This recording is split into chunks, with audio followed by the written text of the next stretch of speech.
That was literally what I was about to say. I have this, it's seemingly contradictory values in that people deserve to get the best information and they should be able to get it for free.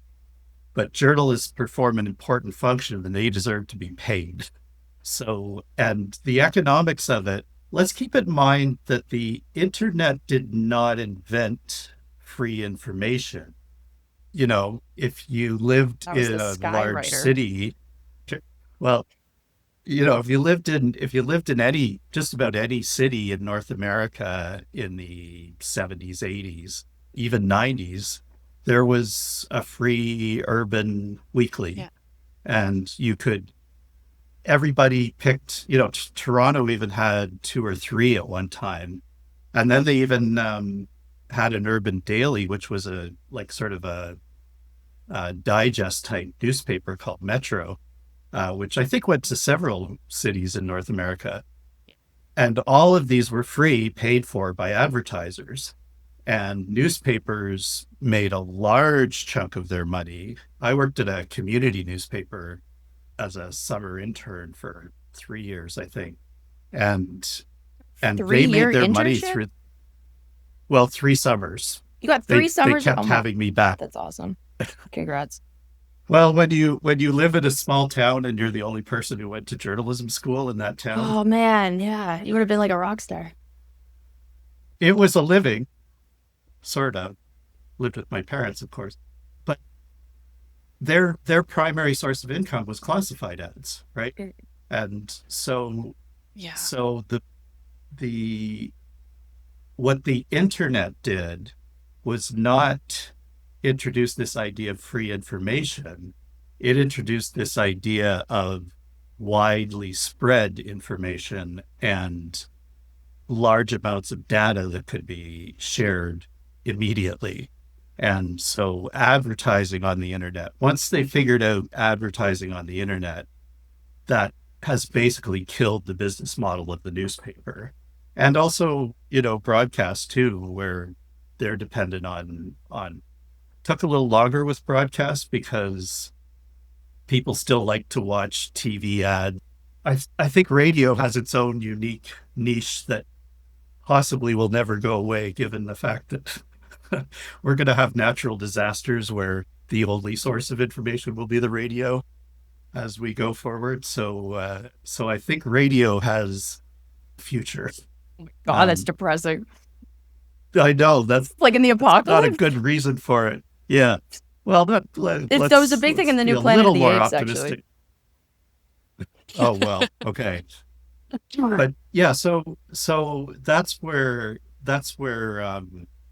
you have the internet really. Google is now like more than every other site combined is the number one source of advertising, the Mhm. largest advertiser in the world, right? It's just an ad that goes on a Google search is going to be worth so much more than the back pages of a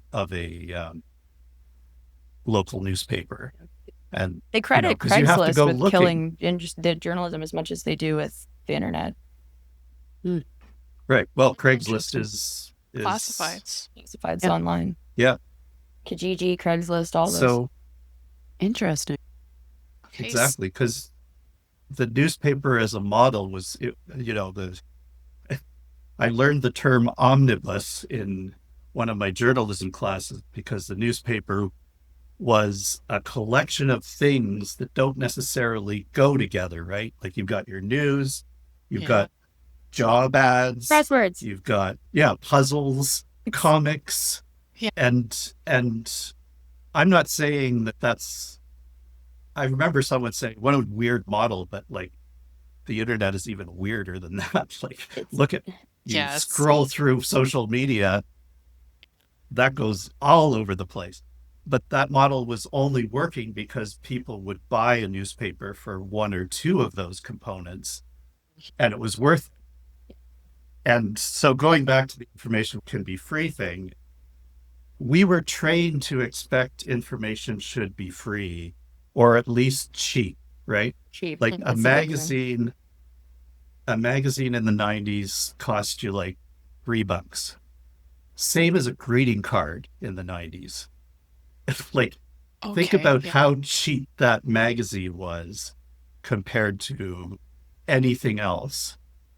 And the magazine was doing it by making a ton of money off of their advertisers. Mhm. So when that, you know, we've been trained to think we don't have to pay for our information, or if we do, it should be like the internet did come along and we had so much more access to so much more information.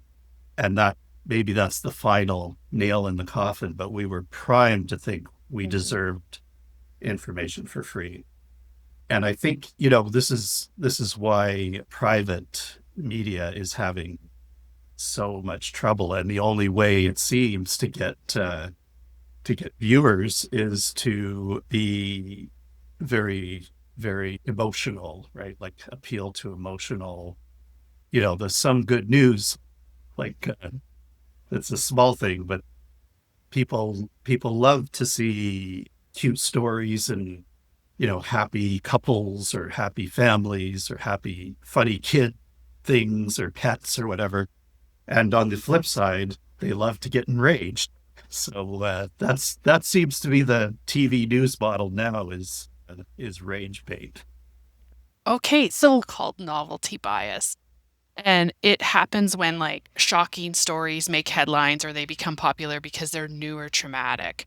And it seems like that seems to be a bias that is often visible in journalism. Do you think that this bias has changed journalism or was it always there? We have a cute phrase for it. We say, if it bleeds, it leads. That's novelty bias. I worked during the summer of gun violence. Like there was this one summer in Toronto when just like everybody was getting shot. And gun violence has never been a new thing. But the reason that the media was like everybody was so hyper focused on it to the point it was like hard to sleep at night with how exploitative things were getting. But the thing that made that particularly so scary to people, why people cared so much, why that bled so much more than regular gun violence, and why it was because they were shooting random people. People care as soon as it's like, that could happen to me. So gang violence is usually, there's also, if it bleeds, it leads. Yeah, novelty bias. You also want it to be something particularly that the individual can relate to their life and think, I should be afraid of that because I could personally, like, that's the thing. Like, criminals doing things to other criminals is not interesting. Criminals doing things to where you could potentially be at some point, that people really care about. And that's a bias that I've seen for sure. And what goes up and how high up things go in the news is how relatable the risk is. And absolutely, if it bleeds, it leads 100%. Still. Yeah, I think, and this idea that, like, always the weird thing sticks out, the shocking thing sticks out. And I think about how last year, I think it was, we had a summit on auto theft, like a national summit on auto theft. And yeah, auto thefts went up last year. I'm not pretending it didn't, but that's something everyone can relate to. Almost everybody has had their car at least broken into. And so, and in the society we live in, losing your car is a major situation, right? Mhm. Yeah. You can deal with it, but it is something, it's awful. And so you hear one story of a carjacking, which does happen, but like you can imagine yourself being victim to that. And of course, all the TV you've watched, how dramatic it is and everything. So journalism is going to be drawn to those. Well, viewers are going to be drawn to those things. I want to I will probably step back a few times and defend journalism just because you see a lot of things where it's like, why is nobody covering Oh my God, X that is story? Oh God, when people say that, it drives me so insane. Oh my God. And the problem with The that is mainstream media hasn't been public. Okay, you have been training your algorithm around the Kardashians. That's why you didn't hear about this crisis in the world. Okay, I heard about it right away because I'm actually paying exactly attention to global events. You did this to yourself. It is not the media. The media is covering it. I have and that Information about speech and there memorized. I give it there every few coming days. episode for them. Them. We'll talk about them Mhm. next episode. well, yeah, exactly. And you can, like, literally, I have actually seen this over and over again where someone will share a news story and say, why isn't the news covering this? Love that. I'm sorry, too. that's just really funny to me. They do I'm that all like, the yes, time. that's And it'll be like a mainstream perfect. media outlet, and they'll still. But that's the thing is like it all comes back down to this like emotion part, right? You're upset, and you found something that bolsters your upsetness. I've gotten upset. Repeat. I'm looking at the how loud my voice is going on all these audio things. I think everything's just Right. upsetting. So the internet is a place to do upsetting. The internet amplifies, and it amplifies cuteness, which is fun, but it also amplifies rage, and Yep. we're all subject to it.